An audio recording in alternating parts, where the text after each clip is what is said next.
compromised. Okay? But cutting it yourself won't make it grow any faster, won't make it any thicker. When you do cut the hair, what you've done is create a blunt cut on the edge of the shaft. So when your hair grows naturally, it grows in a point, and when you cut it, you obviously create a blunt cross-section, I guess, of that hair. So when you rub your hands along your shaved legs, and you feel that your hair's a little bit thicker, it's an illusion because you've now cut that hair. Hence, when you get your hair cut into a bowl, for instance, it might appear thicker. So a lot of older ladies might cut their hair into a bowl to make it appear like they have more hair. Number 9. Food concoctions are great for your hair. Who agrees? It's going to make your hair shiny and strong. Who buys up all that good avocado? All this banana, all the great ingredients, and then you put it on your head. Yeah? Okay. I don't think there's sort of I wouldn't say there's a blanket approach to this, but generally I would say that the molecules in food substances are generally too large to be absorbed into the hair shaft. So actually what you probably want to do is spend that money on buying that food, cook a good meal, and eat it.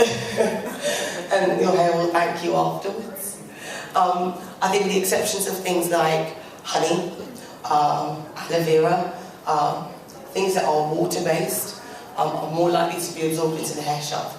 But for the most part, I would say eat it rather than put it on your hair. They sell loads of products that you can put on your hair that are, many of them are natural. And I get it, we want to be as natural as possible. I make my own cleaning products for my house, that's why I fully understand. But, just eat that food. It's going to do your body a lot of good. Number 8. So my slides went a bit crazy, so go. Thank you. Supplements lead to hair growth. Who agrees? Thank you. I have a real problem with brands saying if you take these supplements, your hair's going to grow. You're going to suddenly have a horse tail, hair down to your ankles in 6 months. Hair growth is genetic. And if your mama has long hair, then you might well have long hair. If mommy only has hair to her shoulders and grandma only has hair to her shoulders, then it might be that your hair only grows to your shoulders. There is such a thing as terminal length. Okay, not everybody can grow long hair. So I think the misconception in the natural hair community is, I'll grow my hair long now, I'll grow my hair natural now. So it must be able to grow as long as all these women out here that are, talking about, how they grew their hair long. That's not always going to be the case. Sometimes we're reaching towards something that's not attainable. So it's just worth bearing in mind. I sound terrible, don't I? Sorry. But you can hear me and understand me and stuff, right? Yeah. So, just in general, the supplements, I would say you've got to be careful. I think what it doesn't often say is supplements and minerals, nutrients, vitamins, they often come in pairs. So something like vitamin D, they'll say to you need vitamin D, to have healthy bones. However, for vitamin D to be synthesized in the body, you also need to have sufficient calcium. So if you're not having your spinach or broccoli, etc., then that vitamin D isn't necessarily going to be of use to you, or your body's not going to be able to utilize it. Equally, if you have too much vitamin A in your diet, that can negate that whole process.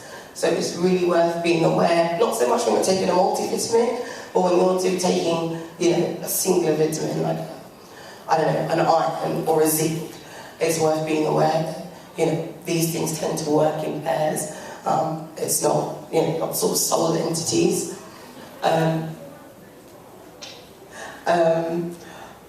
Biotin is one particular vitamin that I wanted to pull out.